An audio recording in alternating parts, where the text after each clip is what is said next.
Hello guys, welcome to my channel. இன்றைக்கி நம்ம சேனலில் ஒரு சூப்பரான பன்னீர் சீஸ் தோசை எப்படி பண்ணலான்னு பார்க்கலாம். ஃபஸ்ட் கடாயில் எண்ணெய் சேர்த்துக்கோங்க, வெங்காயம் பச்சை மிளகாய் போட்டுக்கோங்க, கொஞ்சமாக பூண்டு சேர்த்துட்டு தக்காளி சேர்த்துக்கோங்க, சேர்த்து நல்லா வதக்கிக்கோங்க. இது வேகிறதுக்கு தேவையான உப்பு போட்டுக்கோங்க.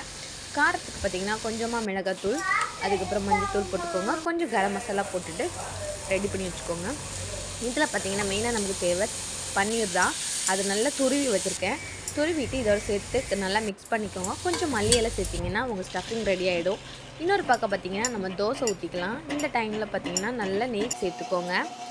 நெய் சேர்த்துட்டு நல்லா வெந்ததுக்கப்புறமா மறுபக்கமும் திருப்பி போட்டுட்டு மறுபடியும் எடுத்துருங்க. எடுத்ததுக்கப்புறமா மேலே சீஸ் எடுத்துக்கோங்க. சீஸ் கொஞ்சமாக துருவிட்டு நம்ம ரெடி பண்ணி வச்சு ஸ்டஃபிங் எல்லாம் வச்சுட்டு அந்த ஸ்டஃபிங்கு மேலேயும் கொஞ்சம் சீஸ் போட்டுட்டு சர்வ் பண்ணி பாருங்கள். அல்டிமேட்டாக இருக்கும். நெக்ஸ்ட் வீடியோவில் பார்க்கலாம். பாய்.